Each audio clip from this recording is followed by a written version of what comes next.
任弟，你要的人我给你带来了，赶紧把郭鹏放了。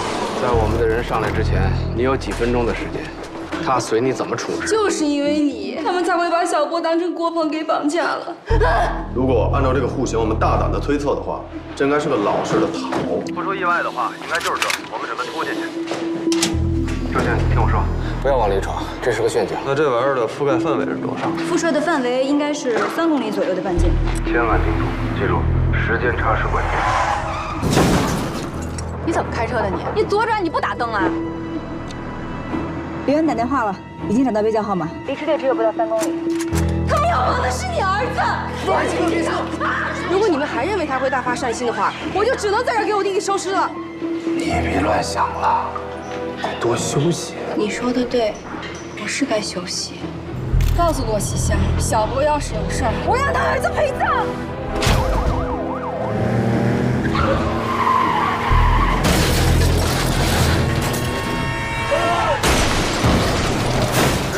他不行了。就说任波一直在抢救，还处于昏迷当中。你为什么要骗我？你弟弟不会再活过来了，我都记起来了。郭鹏的帽子不是我戴在你弟弟头上的。之前白天那个人，不是你呀。站住！往回来！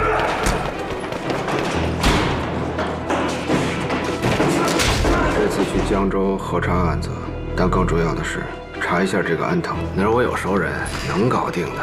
哦，对了，刘英在地下车库的2层等你。出事了，他被周迅盯上了。就按之前商量好的，一旦出现这种情况，立刻切断所有的联系。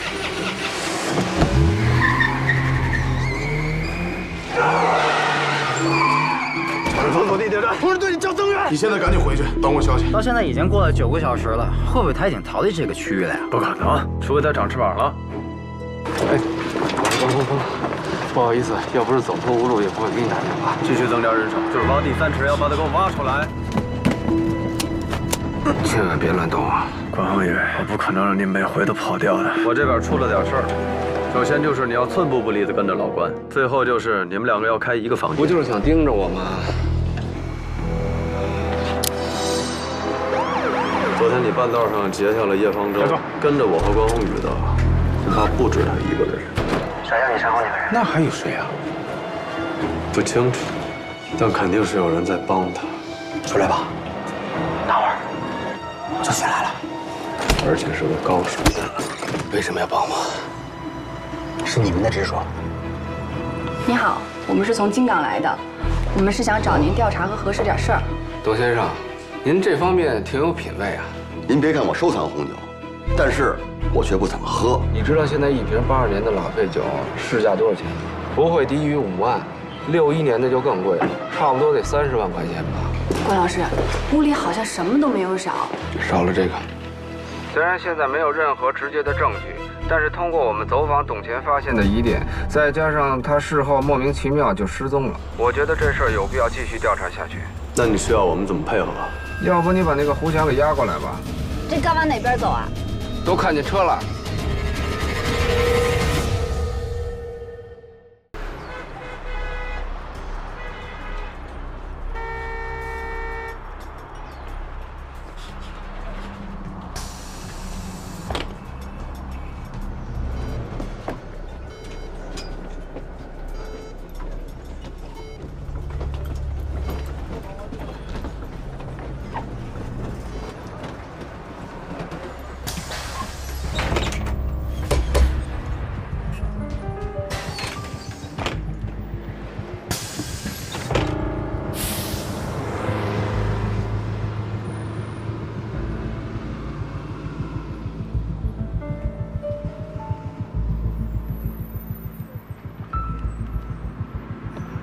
找到了，还有周巡，他们上208路公交车，正在往高云桥方向走。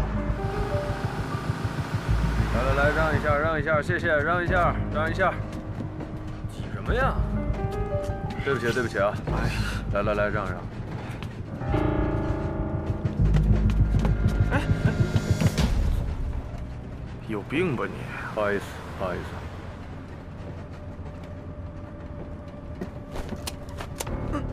千万别乱动啊！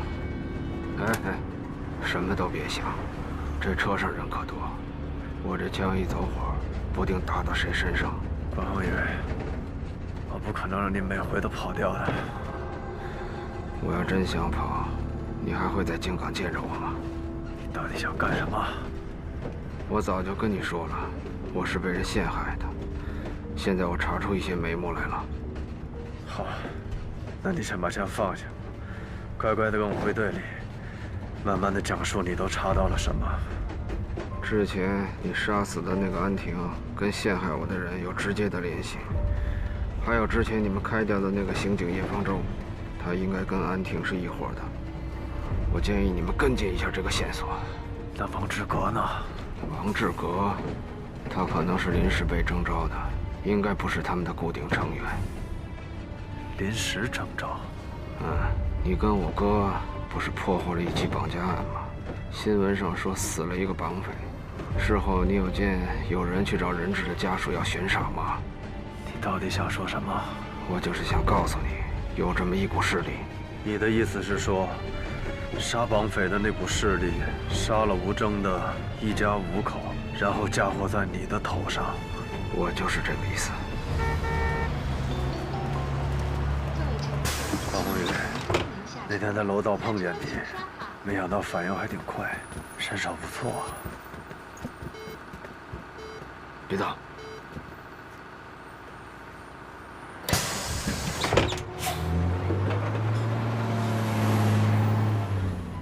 要不这样，咱俩下车找个地儿再好好练一把，怎么样？关宏宇，不敢是吗？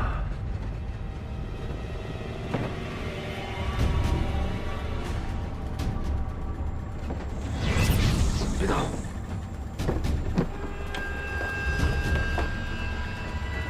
营长。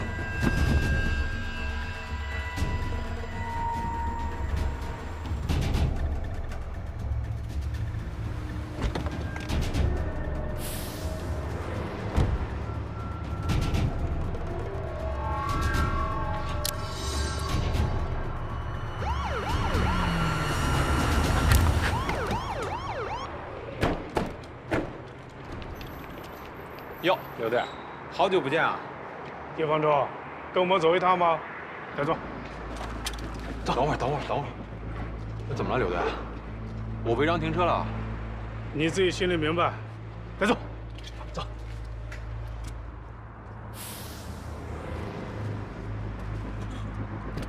哎，周队，我已经把他，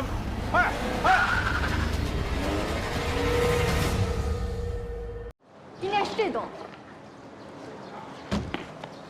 您好，您是物业的吗？不是，我是修管道的。那您在这工作多久了？3、4年了吧？怎么了？我们是京港来的，来这核查一个案子。您听说过这2年前有一起入室伤害案吗？入室伤害？没有，没听说过。那2楼201的业主您认识吗？哦，我知道，是40多岁一男的，具体叫什么我就不清楚了，你们可以去问我们主管。哦，那倒不用。这个人一直住这儿吗？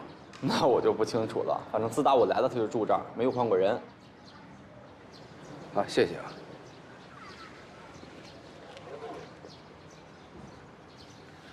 嘿，别白吃了好不好？见着帅哥就亮证件啊！咱们干嘛来了？查案呢。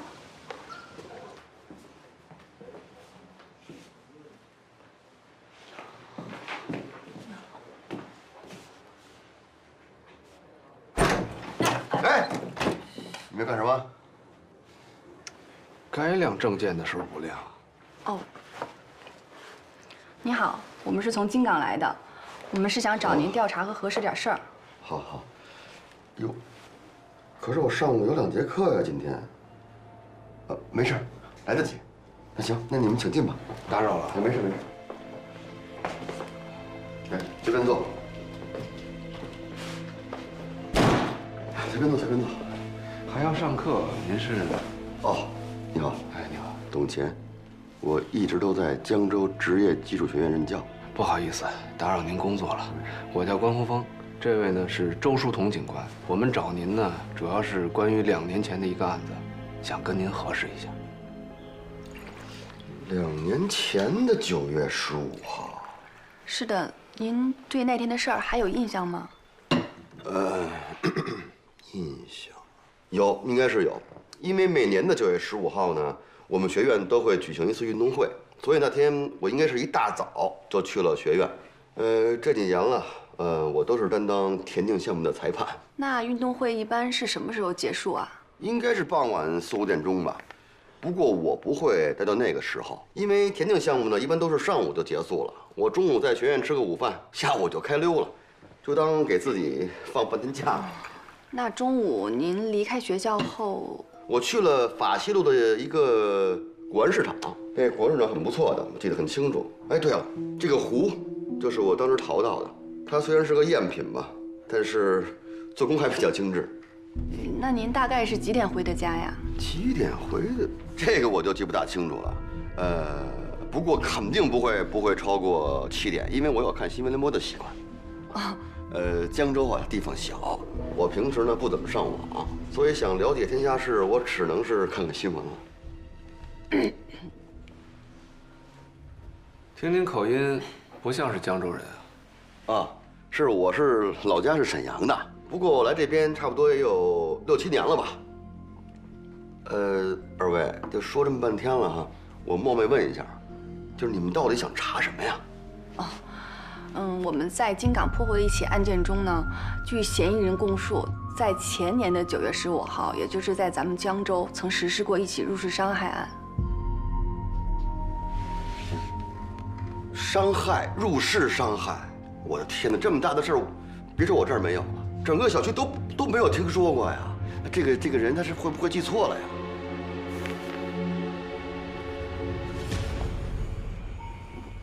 关老师，您看。董先生，您这方面挺有品位啊！哦，让您见笑了啊！我就为这么点爱好，我几乎把我所有积蓄都给搭进去了。说来我也丢人，您别看我收藏红酒，但是我却不怎么喝，因为我酒量很差。嗨，那喜欢牛饮的呢都是酒鬼，也谈不上什么品位啊。哎，问完了没有？别耽误人董先生上课啊！没事没事，那就不打扰您了，感谢您的配合。好，那我们就先告辞了。好的，好的。果然是这个胡强在胡说八道。关老师，您是第一次来江州吧？那个周队说了，我们不用那么着急回去，让我在这儿多陪您玩2天。还有心思玩？这事儿明显有问题。哎，这案子有问题？您是说胡强？你刚才看董前的酒柜了吗？陈列着一排收藏级别的拉菲红酒，05年的、02年的、2000年的、82年的，关键是还有61年，那都是葡萄生产年份最好的红酒。你知道现在一瓶82年的拉菲酒市价多少钱吗？很贵吗？不会低于5万，61年的就更贵了，差不多得30万块钱吧。那董前一个老师，他怎么可能啊？说不准，人家就是家底厚，就是愿意花几十万块钱买瓶红酒收藏。不过按照他的收藏标准，我发现他还少一瓶90年份的，那也是葡萄生产最好的年份之一，而且比82年的还要便宜。据胡强的供述，他是用酒瓶子击打的被害人。那您是觉得他之所以少了90年的拉菲，就是因为……我问你啊，你还记得你大学毕业最后一场散打是什么时候？应该是6月几号来着？5月底。几点开始的？上午9点吧。那几点结束的呢？下午2、3点。结束完以后你去哪儿了？好像回了宿舍吧。那回完宿舍你又出去了吗？晚饭是在学校吃的吗？那吃完晚饭是回宿舍了还是出去了？我知道了，董前不可能对2年前的事儿记得这么清楚。胡强没有说谎，2年前的9月15号，这个201一定有事发生。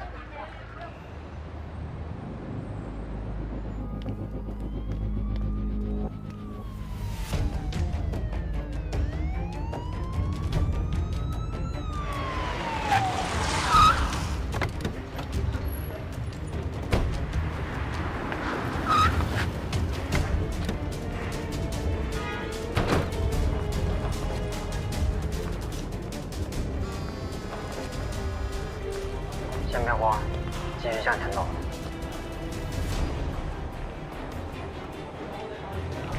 让一下，让一下。看见前面那个腊月轩了吗？左转。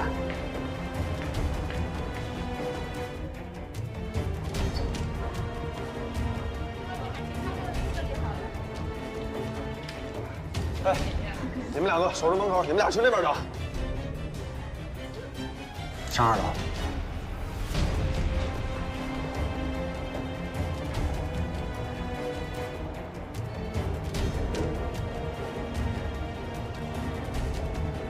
右转，甩向你身后那个人。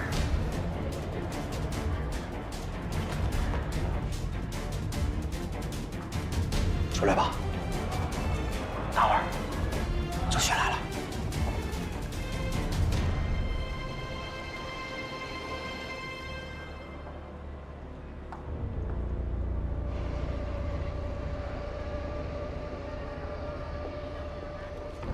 来杯苏打水。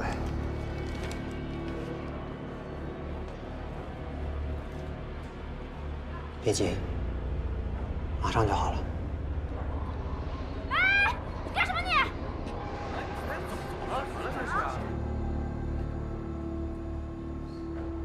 出来吧。看见前面那个沙拉黑油了吗？那里有个后门，出去时候穿过小巷，在街口等我。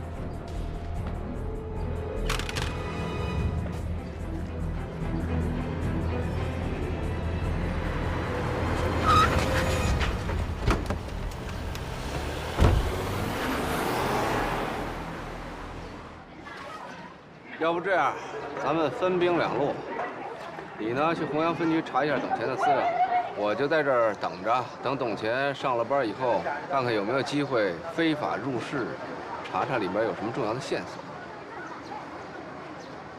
最后一句开玩笑。关老师，我们在这儿人生地不熟的，还是一起行动比较好吧。再说我又没经验，我总怕一个人呢去弘阳分局查资料，你说万一遗漏点啥呢？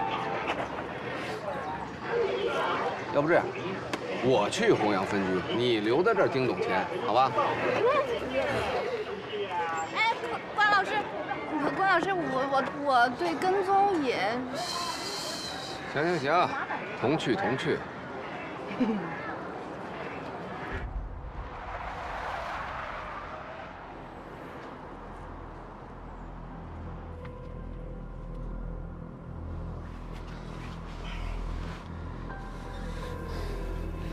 这种事我要再说谢谢就没意思了。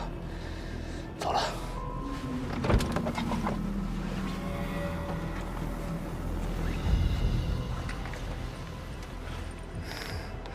多问一句，为什么要帮我？那你为什么打给我？直觉上我觉得你会帮我。我很欣赏你，或者说，是你们的直说。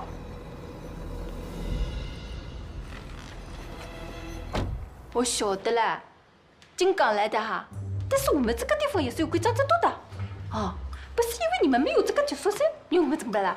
我们就不能因为这个就把那个自己的老百姓的隐私也是很重要的，你知道吧？我知道你们从这个里面来讲，跋山涉水也是很多人的，但是老百姓不听这的。哦，现在的共产制度这么方便，对那个传真，一点电话，他就讲把那些的，那不就是打个电话的事情吗？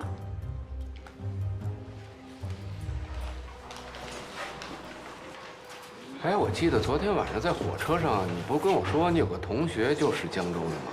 这你听不懂啊？你不给翻译一下？这个吧，我想应该就是不能给咱们查。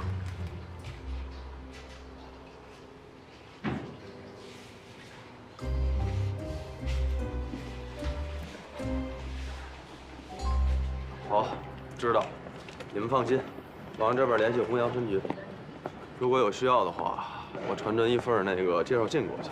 啊。行，那老关，你多费心啊。好。支队。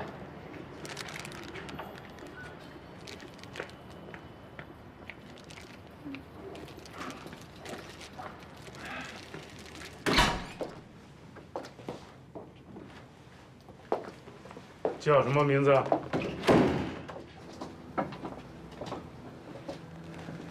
刘队，大家都是干这个的，就别走这些形式了。有什么要问的，直接说吧。都干这个的，你脸皮可真厚啊！当初你是怎么被支队扫地出门的，大家都心知肚明。我跟你啊，干的不一样。无所谓了，刑侦的程序我总是懂的吧？你要是没什么问的，我就先走了。认识吗？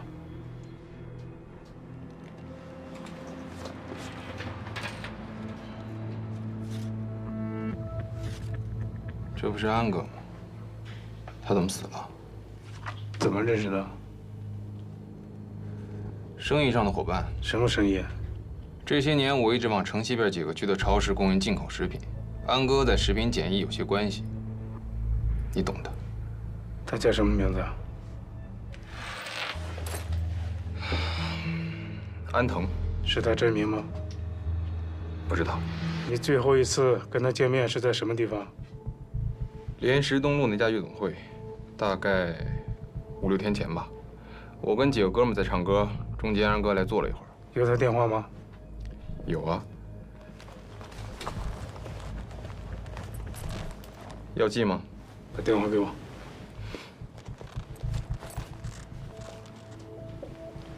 我告诉你啊，你不用告诉我，我知道，你们没有权利检查我的手机。你今天为什么跟踪周队？我别给我装糊涂！从金港站到宁远门，你一直都在跟踪周队。也没什么特别的事儿，我碰巧看到周队有些麻烦，怕他应付不来。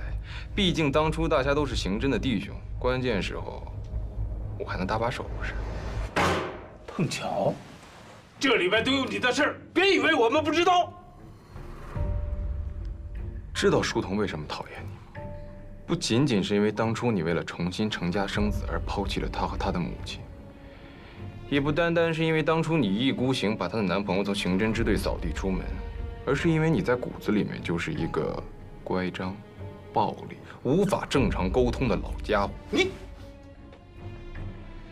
有的时候我都觉得你有些可怜，无论是在你的私人情感当中，还是日常工作当中，你都显得特别的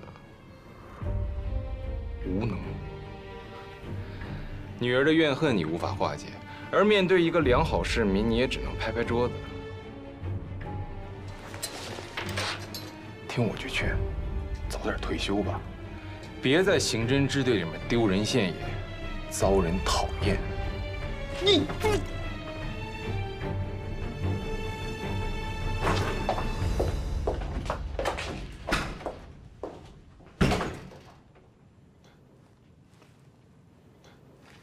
得，师妹，领导都走了，要是没什么事儿，我就先撤了。那您留个电话号码吧，如果有什么需要，我再联系你。还有就是，最近一段时间不要离开金港。好啊。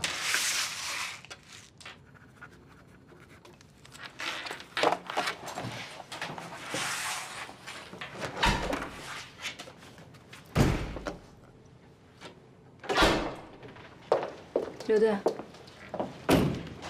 是他的手机号吗？马上去查。好。刘队，其实你也没有他说的那么糟，别放在心上。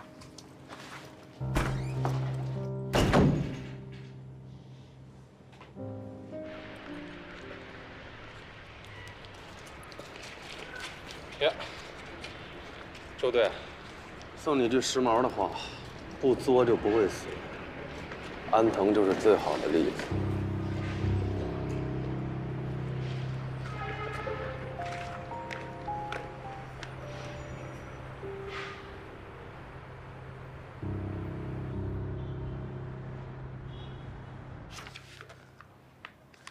这个董乾实际上是沈阳铁西区的人，他在友岸化工厂工作了近10年，6年前才迁居到江州的。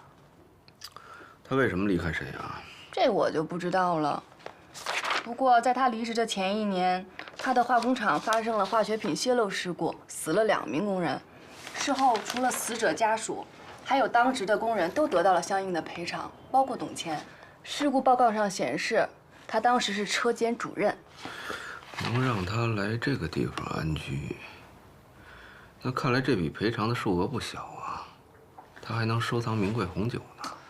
当初我舍友就跟我说，这儿的房子不贵，6年前应该更便宜，没准儿从酒架上拿1瓶红酒就能换1套房子呢。他结过婚吗？结过，但是离开沈阳的那1年就离了，没有孩子，父母也都还健在。前年迁到了湖南新区。那他有什么犯罪记录或者前科吗？好像没有。从他的背景资料上看，都还挺正常的。哎，帮我倒杯水。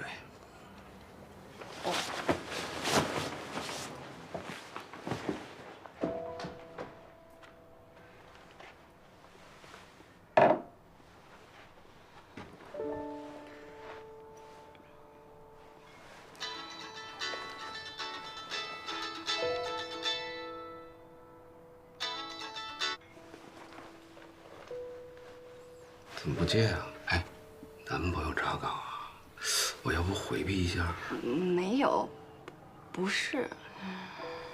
叶方舟。对，您之前是他领导。啊，没错，当时确实是我签字开除他的。您当时的决定应该是正确的。我觉得你们俩不是一路人呐，怎么会走到一块儿去呢？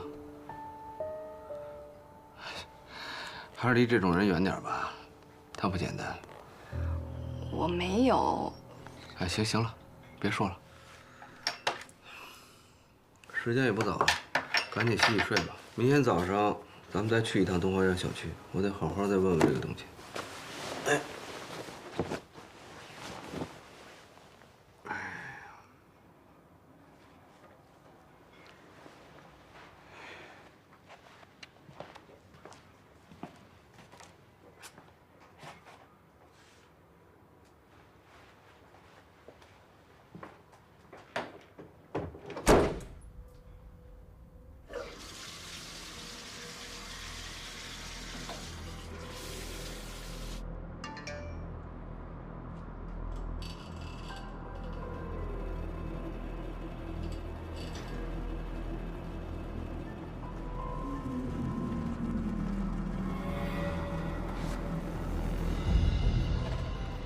蒙啊，恒宇刚发了一个空白短信，那应该是确认环境已经安全了。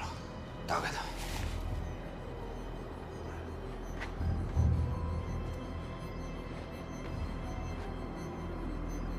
哎，哥，你怎么样？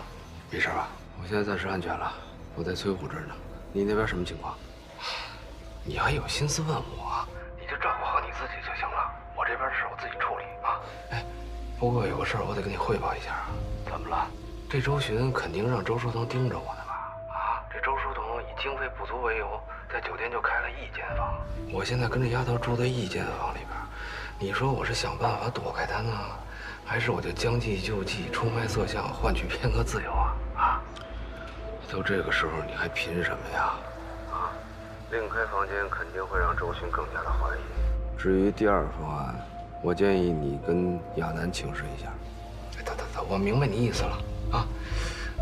那你就别管了，反正我是肯定得单独去一趟南山军区。如果包一个车的话，几个小时应该打1个来回。要不这样吧，我今天晚上就动身过去，到了那边以后咱们正常交接。哎，我不是是跟你说了吗？这边事儿你就别管了。你过来干嘛呀？人生地不熟的，风险太大啊！可是你怎么摆脱周书童啊？这小丫头片子能难住我吗？你就放心吧，随着电话我不跟你说了啊。那好吧，你自己多注意点。暂时沿用现在的空白短信，然后我们这边会用安全线路给你打过去。哎，行，我知道了。好，就这么着吧。你怎么还没睡觉啊？哦，我突然又想起几个问题，所以就翻翻资料。你洗完澡还穿着正装睡觉？嗯。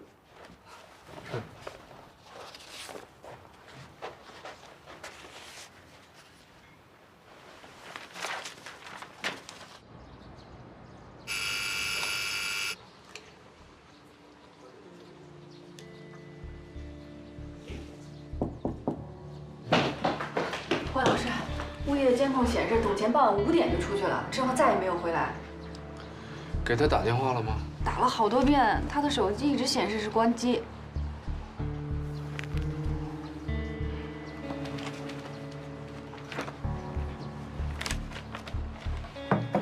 别敲了，去楼大河门口看看有没有监控。哦，好。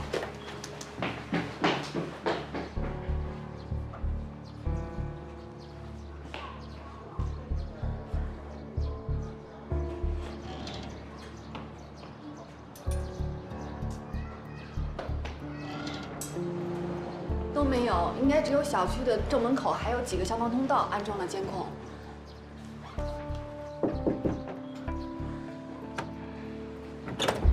那，哟，这家人也太马虎了，门都不带锁的，咱们进去看看吧。哎，把门关上。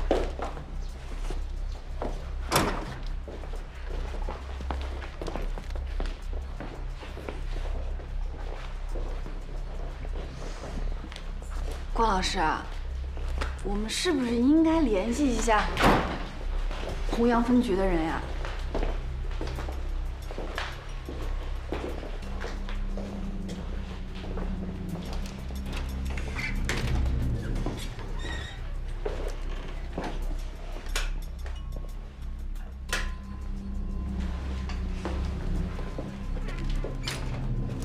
关老师，屋里好像什么都没有少，衣服还有鞋帽都还在呢，洗漱间里的洗漱用品还有剃须刀也都还在。哎，我觉得他根本都不像是出差或者旅游的样子呀。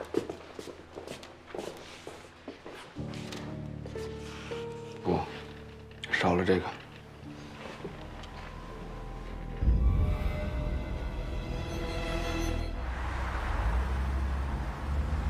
江州市局已经交代弘扬分局全力配合我们的工作。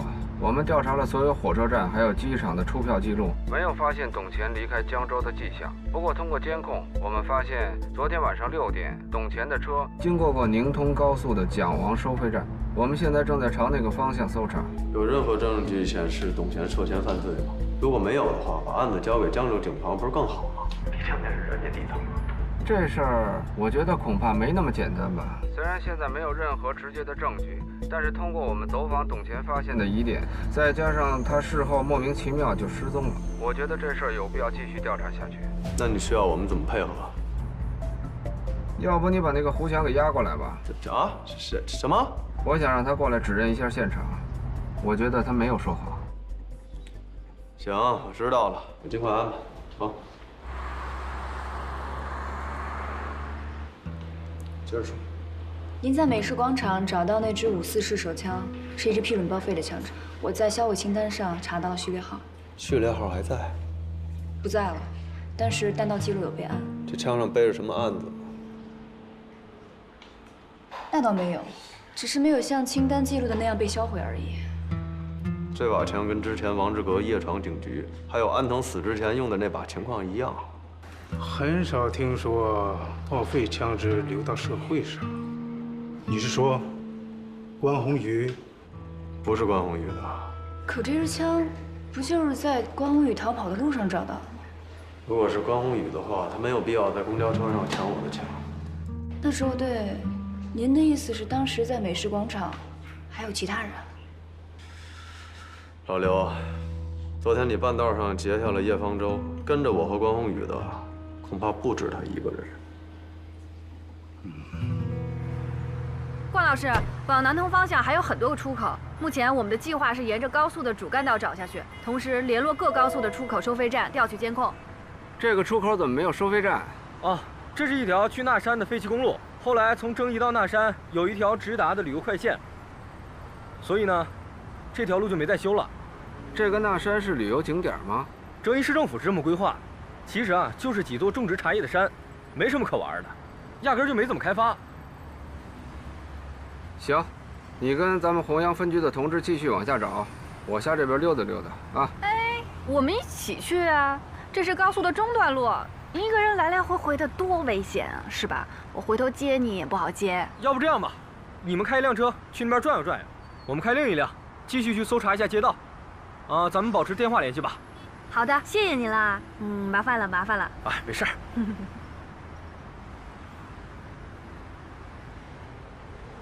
不过啊，关老师，您为什么非要往那个方向去呢？我也不知道，这个懂钱，出门不拿行李，也不带金银细软，就拎了一瓶酒。走。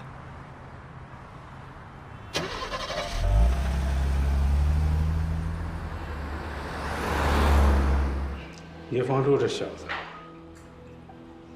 到底牵扯了什么事儿，我说不准。但我坚持认为，关宏宇和他们是一伙的。至于关宏宇逃脱之前把枪扔掉，那可能另有原因。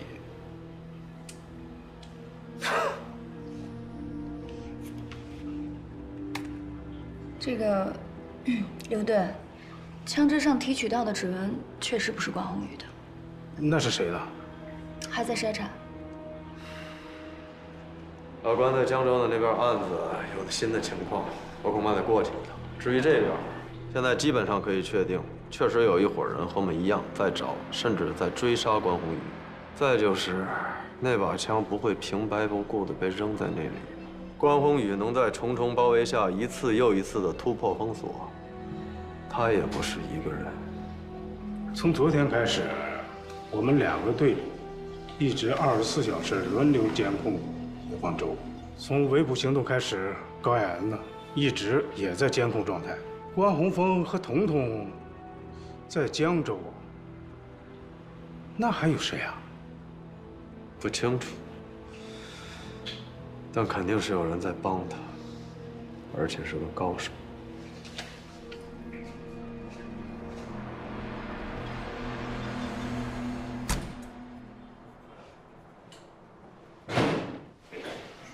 小文，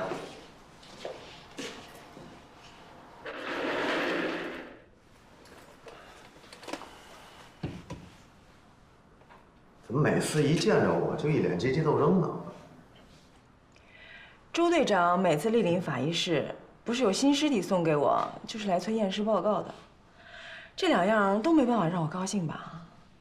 说吧，什么事儿啊？没事儿，想请你吃个饭。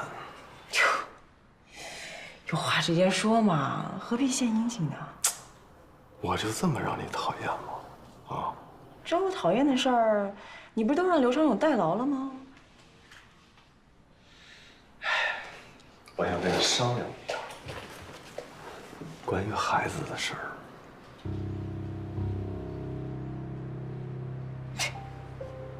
你别说的跟咱俩有过什么事儿似的啊！你怀孕这事儿，全世界都知道了，根本就不是秘密。你看这肚子越来越大，怎么着也得7、8个月了吧？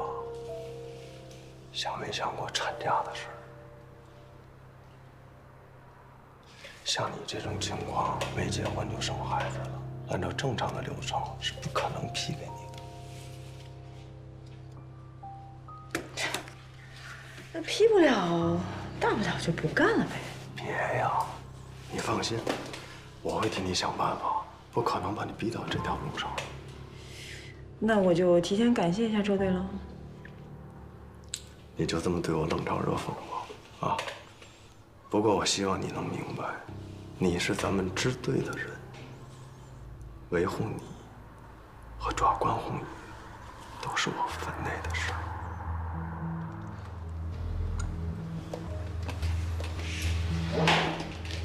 周绥，有的时候真搞不懂你。什么？搞不懂你到底是个正直的警察呢，还是个虚伪的混蛋呢？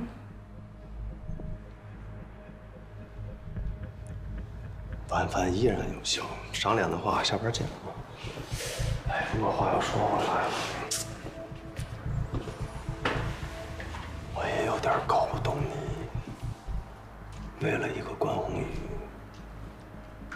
值吗？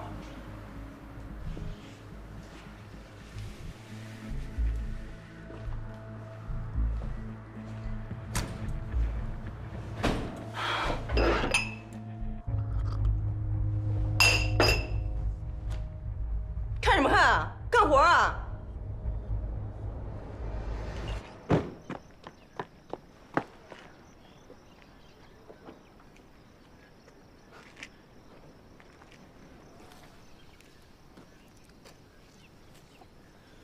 这轮胎叶至少20公分吧，轮间距也在1.2米以上。董卿开的什么车来着？奥迪的 A4L。顺着方向走，往里看看去。您说这董乾他为什么会？总之，我现在是一头雾水，完全不知道现在在查什么呢。所以一定要找到这个人。从之前的记录来看，董乾的生活一直很规律，也很普通。就因为我们从京港过来找他做了一次简单的走访，他就做出了如此反常的举动。不管这事儿背后的真相是什么，似乎都有一些上不了台面的事儿。所谓上不了台面，也就离犯罪不远了。这是您作为一个老刑警的敏锐嗅觉吗？什么老刑警？我还年轻着呢。总之，胡强在2年前敲碎过一个人的脑袋，这事儿必须得有个说法。这该往哪边走啊？往哪边啊？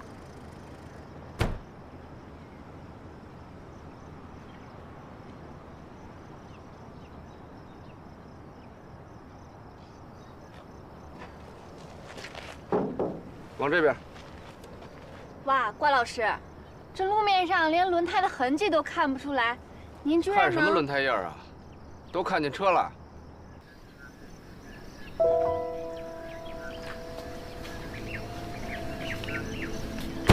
哎，关老师，车上没有发现任何不寻常的东西。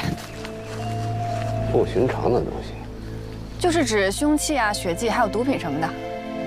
红酒呢？什么红酒？当然是那瓶61年的拉菲。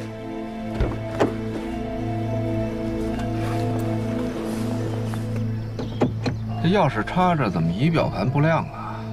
没油了吗？大灯开着呢。这电瓶没电了？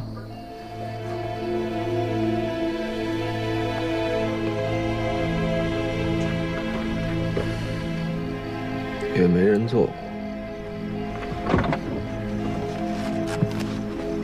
后备箱检查了吗？查过了，后备箱很空，只有随车配送的一些简易工具包，还有急救包什么的。哦，还有2瓶矿泉水。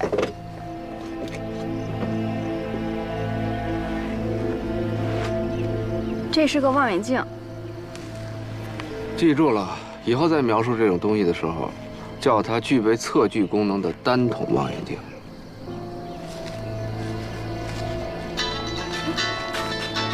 哎，马队长，对，就在设置路障旁边的山路右拐就到了。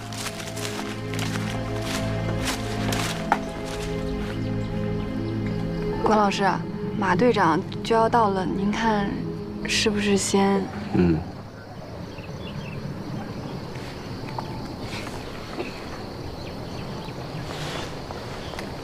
别碰焦距啊！现在焦距固定在800米左右。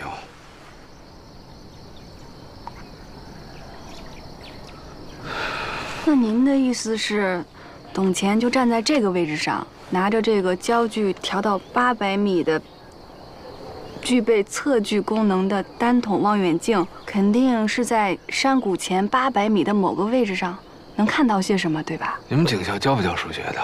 咱们现在所在的高度大概是100米左右。如果这800米算作三角形的斜边的话，那么底边的实际距离是730米左右。可是这样也不能说明咱们前方山谷里730米距离这条线就一定有些什么呀？没错，也不排除他跟咱们玩了一次没有保险锁的蹦极。这搜山啊是避免不了了。搜山？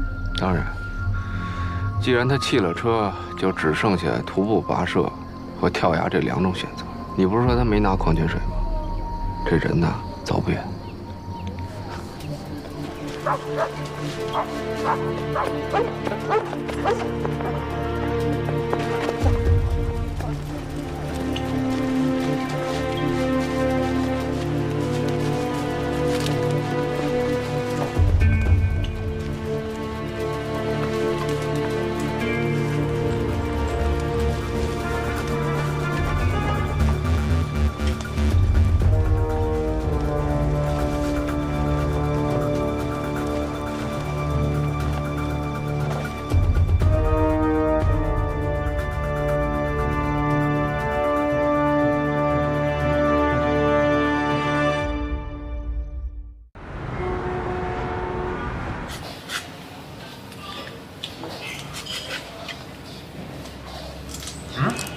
快吃点啊！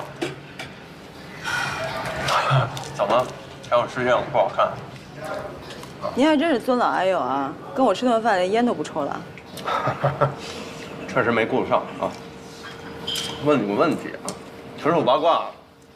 你要想回答就回答，不想回答算啊。问吧，反正我已经吃饱了。你觉得关宏宇是被冤枉的？哎，不是这问题啊，你肯定觉得他被冤枉。我想知道的是，你之所以觉得他被冤枉，除了感情之外，还有没有其他原因？为什么问这个？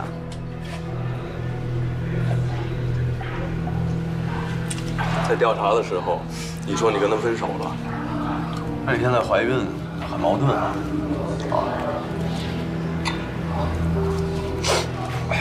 阿南，案件的第10页，你拿走的吧？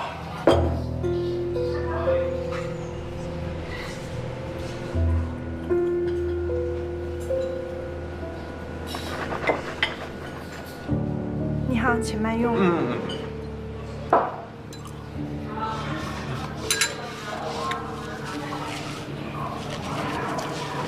我不能说一定是你包庇他，但我想知道的是，你也好，老关也罢，你们是他最亲近的人，同时又都是刑侦人员，而且你们都这么确定他是被冤枉的。我只是希望你们能给我一点点啊，除了感情和直觉之外，实实在在的理由。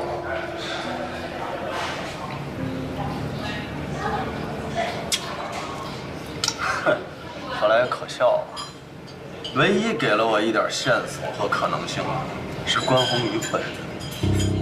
本人？哎，你说我是信呢，我还是不信呢？你见过宏宇？哎，老关，你那边怎么样啊？那姓董的找着没？我说你怎么还在京港啊？我刚把申请交上几家，那得有时间批啊，是不是？而且持枪跨界押送犯人呢，公安部是要点头的。我跟你说啊，这胡强早来晚来已经不重要了，你让亚楠接一下电话。哎呦喂，你怎么知道我们俩在一块儿了？废话，实验室小徐跟我说高主任去赴你的宴了，赶紧的，我有事要直接问他。行，得嘞，稍等啊。喂，关队，你你怎么样？挺好吧？啊，我没事儿，就是想听一下你的声音。你们俩都挺好吧？你放心吧，我琢磨这周鑫再鸡贼，也不至于监听自己的电话吧。我一切都好，就是这案子出了点状况。等一会儿你可以跟周云说，我就是因为这事儿给你打的电话啊。哦，你是说你找到董钱的尸体了？啊，没错。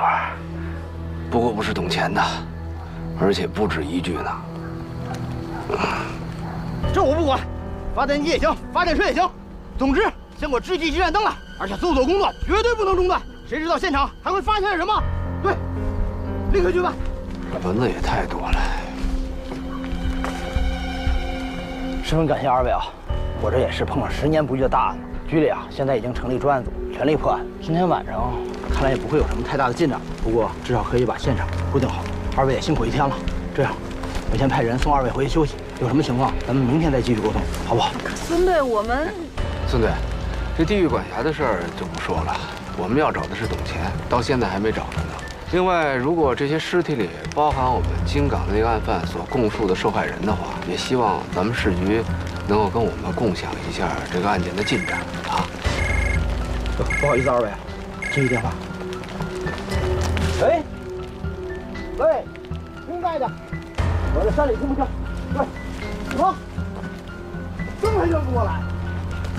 关老师，这里不就是处于董钱用的那个具备测距功能的单筒望远镜定的焦距上的距离吗？你说会不会是董钱杀的他们呀？那您刚才肯定是暂时敷衍孙队长，我们还是会全力以赴地搜索到董钱，对吧？当然，那瓶61年的拉菲还没找着呢。在那个道上多注意安全。好了，周队。哎，到了那边跟老关会合之后，先听老关的安排，我稍后就到。好。放心，我们一会儿就过去啊。然后那公安局那边申请。哎，亚楠，你都这样了，就别自己去了。江州那边有法医队。是有法医队，但是如果现场发现的尸体有呈白骨化的，至少是3到5年前的，再加上当地环境的影响，气温啊、湿度啊、植被啊、昼夜变化、生物化，不是我想贬低同行啊，在这方面的勘验水平上，咱们确实领先一筹。你可是小徐去呀？那好啊，小徐啊，周队说那边的事儿全交给你了，你去吧。真的呀？啊？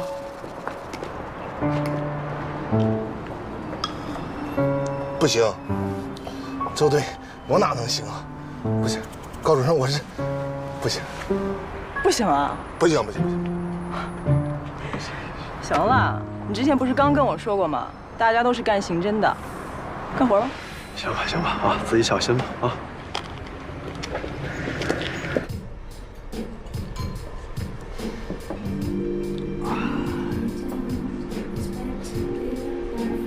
啊，来点啊！要不你就再来一个花生牛奶。不用了，我吃花生过敏，一吃就长痘痘。啊？什么？过敏？遗传吧？啊？那倒不是，我父母都不这样，就我这样。哎，我跟你说啊。周巡这孙子太不像话了，他以为他干什么我不知道，可这案子破的我实在是郁闷。不管怎么说，你是信任我的，对不对，书童？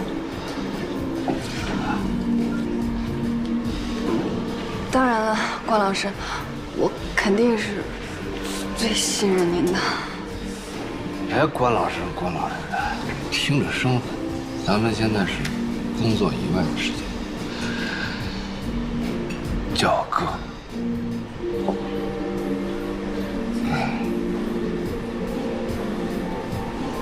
关老师，我一直有一件事儿想不明白。说。我一直觉得你有2副面孔，有的时候吧，我觉得您严肃认真，行事得体，特别像我的长辈还有老师；但有的时候，我觉得您更像一个普通人。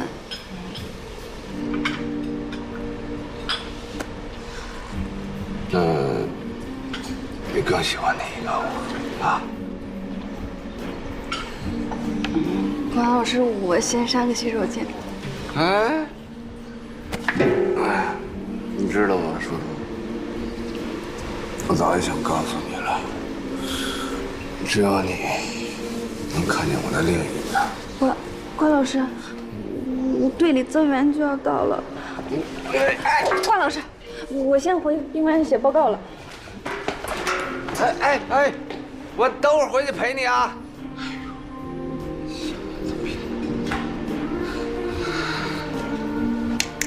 哎，再来瓶黑方。喂，老六，啊，是我啊。嗨，别提了。哎，今天晚上你当班吗？啊，行，正好我过去找你帮个小忙。啊，对，还给你带了瓶酒啊。啊，一会儿见。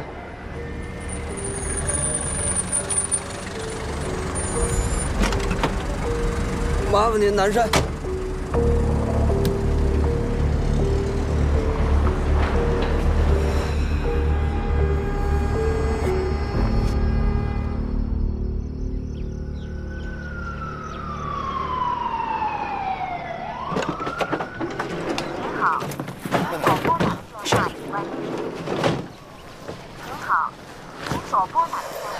关老师的手机还是处于关机状态。你俩昨天晚上怎么分开的？昨天晚上，你俩就是去了酒吧，去了，然后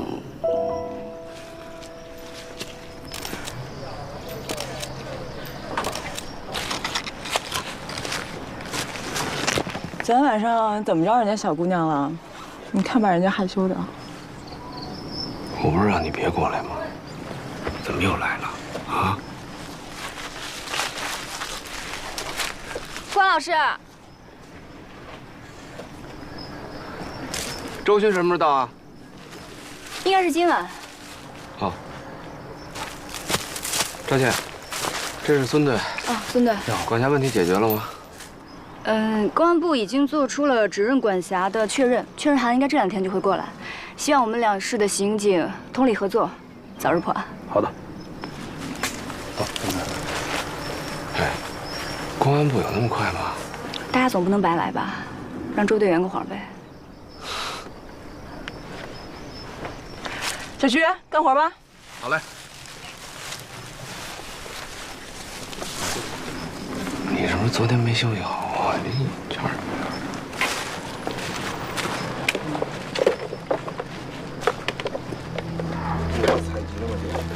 暂时没有。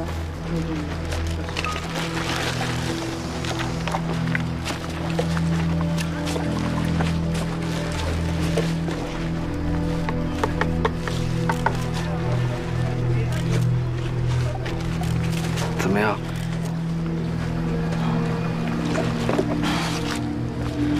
这5名被害人的死亡时间大概分布在4年间，死亡时间相应递进。第一具已经完全呈白骨化，根据技术队对衣物腐化程度的鉴定来推测，死亡时间应该在4年前。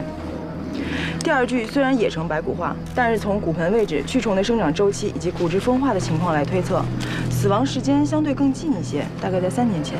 第4具已经完全呈液化状态了，你看见尸体全身遍布那层绿色的东西了吗？那个是脂肪腐败之后转化成为的尸蜡。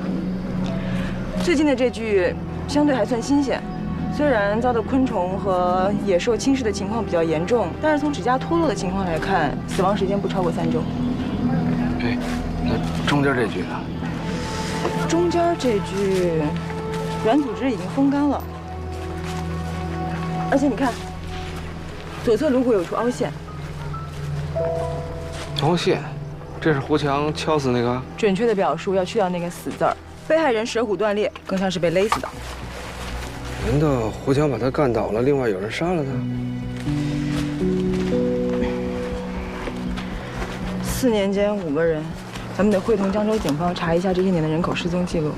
4年的失踪记录啊，这下可有的查了。所有的死者从骨骼判断全部都是男性，而且是16岁到20岁的青少年，都是小鲜肉。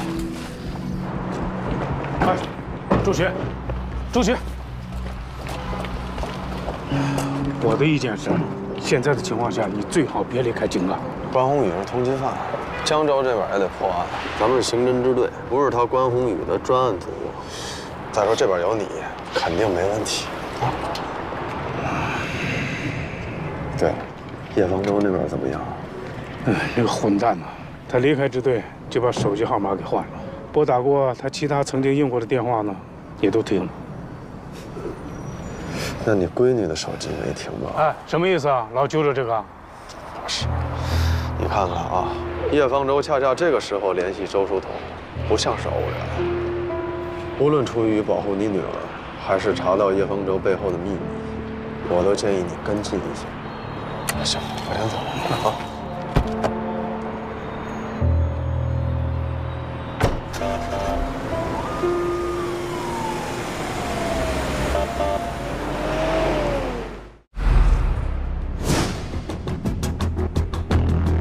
老周，没有啊？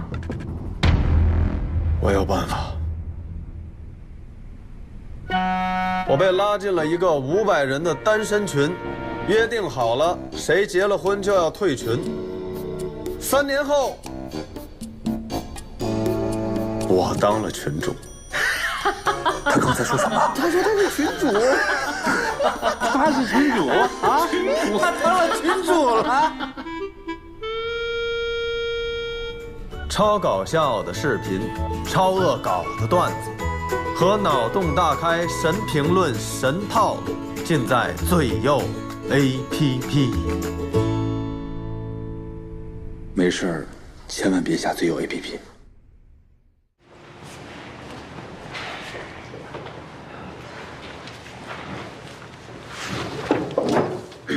从走访江州职业技术学院的情况来看，董乾的口碑的确是中规中矩。老师们呢，大概都觉得他性格比较孤僻，不太喜欢跟人交往。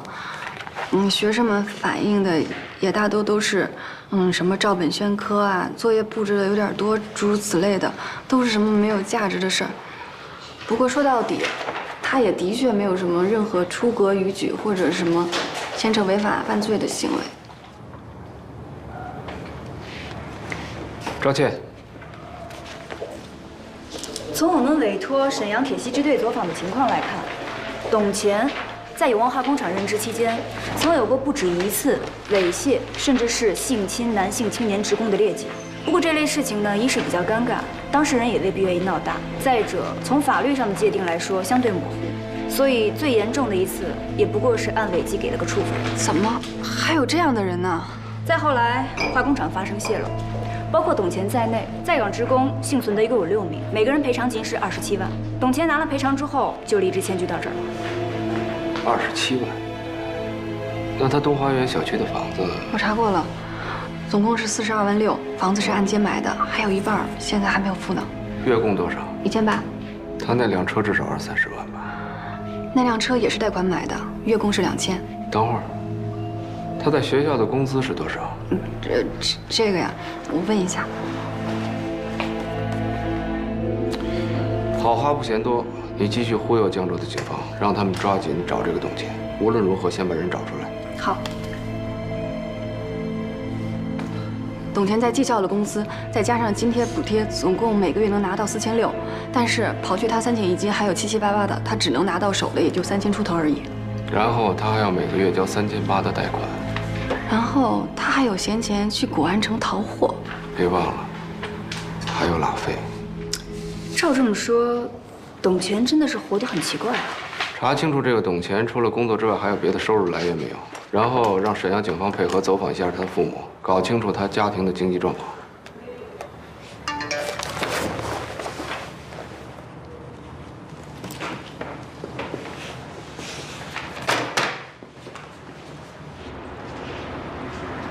哎，方便吗？没问题，你说。您等一下。喂，侯宇，周巡已经带着押运车过去了，不出意外的话，今天晚上就会到，到时候你就更难脱身了。放心吧，昨天晚上我已经找机会去了一趟南山军区，中间环节我就不说了。跟我接洽的是我当年非常可靠的一个战友，总之，这个安婷曾在南山军区武警部队服役多年，后来弄丢了一批报废枪支，被送上了军事法庭，但是证据不足，所以没有定罪，但最后还是被开除了。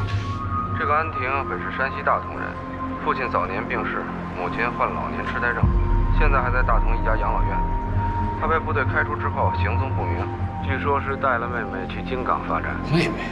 在安婷服役期间，老太太大概是觉得孤单，领养过一个女孩，但在记录上查不到，好像也不姓安。那这个安婷的母亲姓什么？好像是姓赵。姓啥？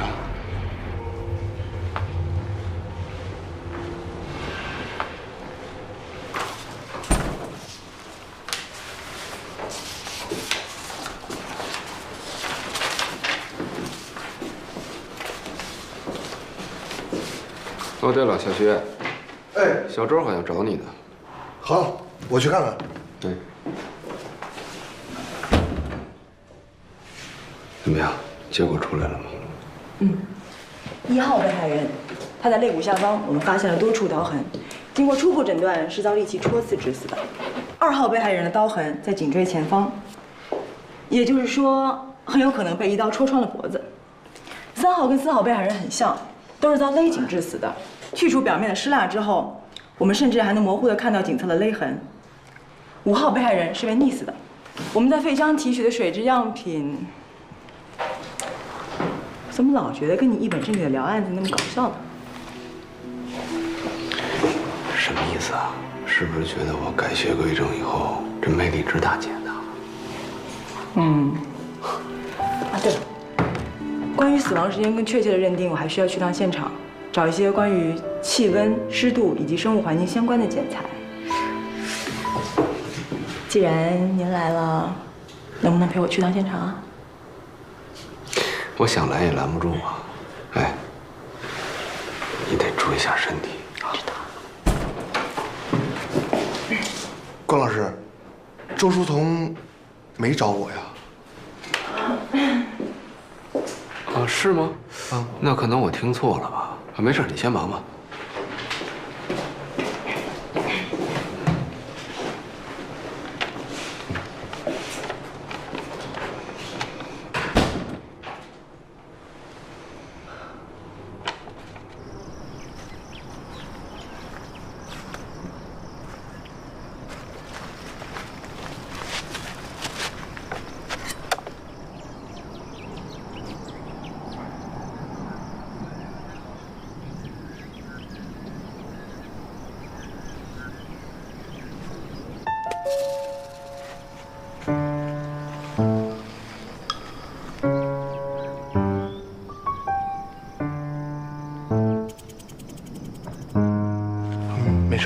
没事。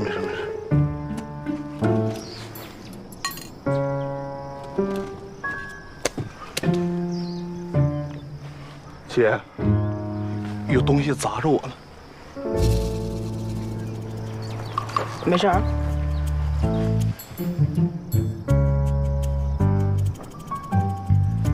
谁？姐，我上个厕所。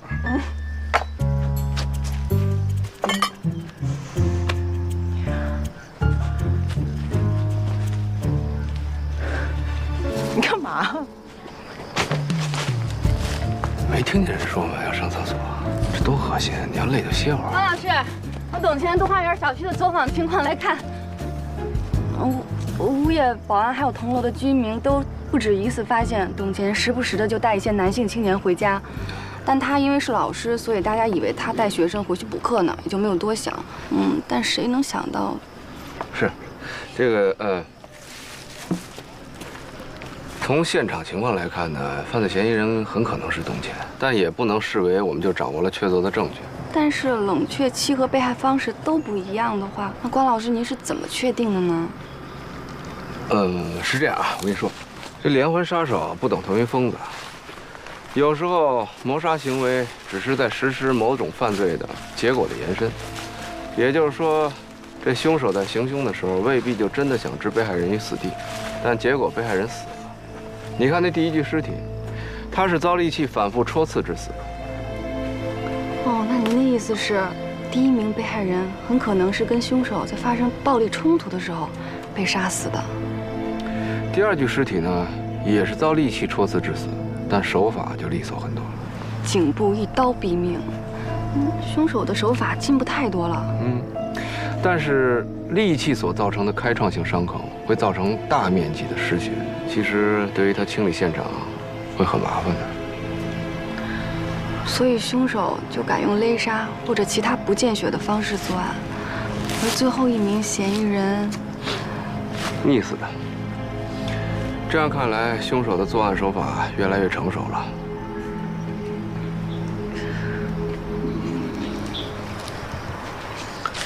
关老师，昨天晚上。昨天晚上？你还好意思跟我说昨天晚上？哎，我喝大了，你人去哪儿了？你不管我呀？你跑哪儿去了？等我醒过来，我在街上飘了1宿，你知道吗？这天亮了我才赶过来的。你可真够仗义的。那关老师，那您是不是都不记得您昨天晚上说过什么了？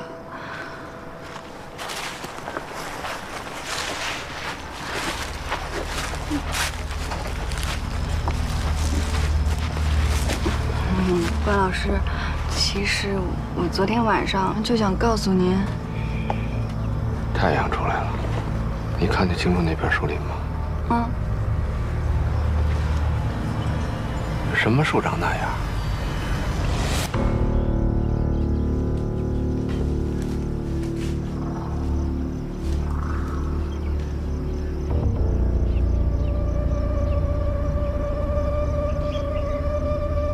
这就是董乾。对。他怎么自杀了？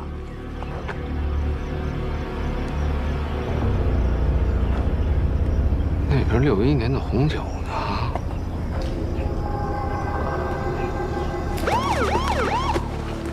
来，快点，快点！小心头。慢点，来，姐。灯。兄弟。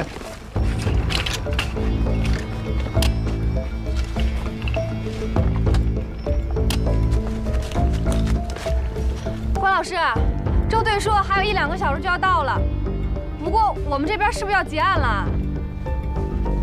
走吧，过去看看。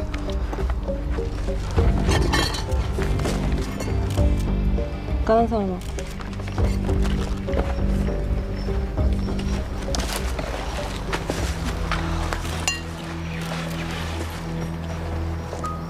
应该是自杀。应该是。不用那么咬字呀。从初步状况来看，没有发现与自杀相悖的证据。他是用拖车绳上吊的，绳索与勒痕相吻合，勒痕周围没有发现2次创伤，也就是说，董乾窒息死亡是一次性勒紧的结果。而且，伤口中的纤维看上去和上吊所用的绳索材质差不多啊。不过这部分还需要技术队进一步去确认。最关键的是，在他脖颈勒痕伤口处前后左右的多处淤伤和外表皮擦伤的情形判断，完全符合上吊死亡的特征。手骨断裂，颈椎脱臼，下颌骨单侧脱臼。另外，四肢肌肉扭曲的状况完全符合上吊后身体悬空挣扎的情形。他什么时候死的？应该是48小时之内。现在尸僵已经消失了，他全身上下都非常柔软，和肛温显示的死亡时间也差不多。照你这么说，他确定是自杀了。你这么一说，好吧，可能我刚刚的描述有点不太准确啊。我基本可以断定董乾是上吊死亡。至于有没有人拿枪指着他，垒好石头，系上绳索，然后再套在脖子上，一脚踢开这些支撑物，就不是我能告诉你。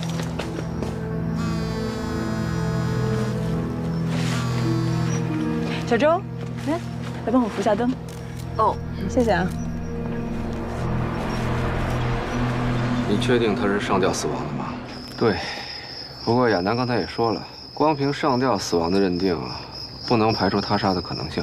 即便是在被威胁的情况下，要想让一个人乖乖地完成上吊、自杀等一系列步骤，也难免会出差错。现场的吻合度不会那么高，是吗？怎么了？说不上来，反正就是觉得有点怪怪的。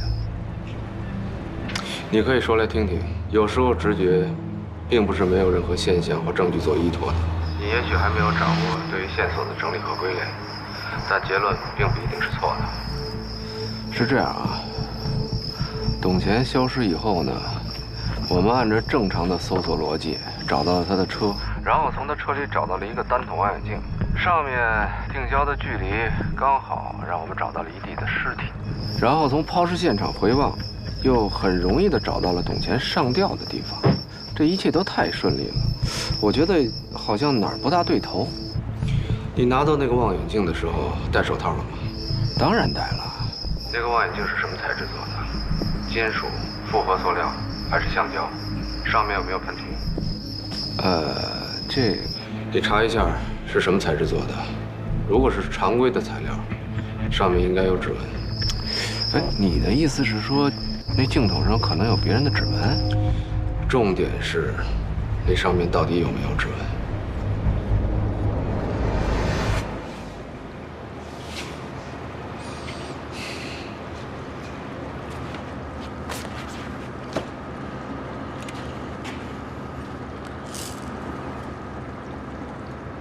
哎，带那么多东西干什么呀？轻装前进，知道吗？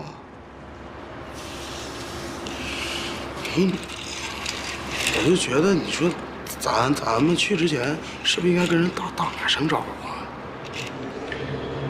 宏宇特意支开周巡，就是为了缓解京港这边的压力。他要知道我去的话，肯定不会同意的。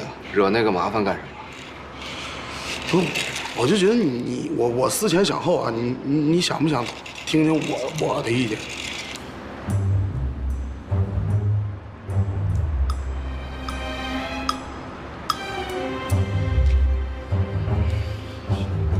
多呀。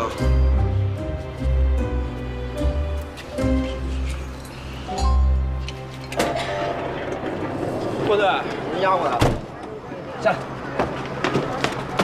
保安放下，23，走。老关，哎呦，辛苦了，啊，亏了你和小柔过来，这才短短2天，这案子进展了一大块。没什么，不过队里要能拨出点经费，多给我们开一间房，我跟小周也能睡得踏实点，是吧？不是，什么情况？你们俩睡一间房？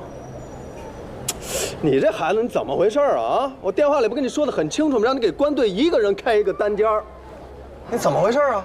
啊？可能没听懂他，怎么就不明白呢？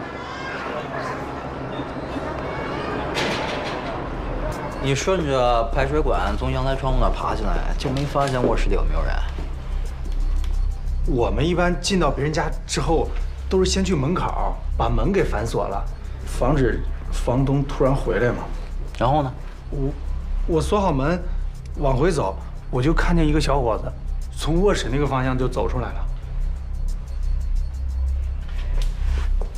他出来的时候穿的什么鞋啊？啊？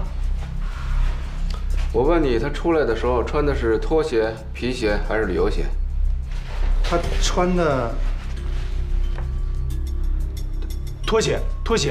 我们俩打斗的时候，他因为穿拖鞋滑倒了，所以我有印象。接着说。然后我就从这儿，这个酒架上，拿了一个酒瓶子，使劲对着他的头打了几下。当时出了很多血，我有点吓懵了，我什么都没拿，打开门我就跑了。那瓶子碎了吗？碎了。在哪儿碎的？就在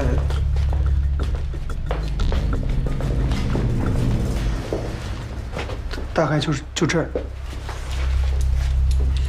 他当时怎么躺的呀？头朝哪儿，脚朝哪儿？躺下给我看看。他当时头朝这边，就这样。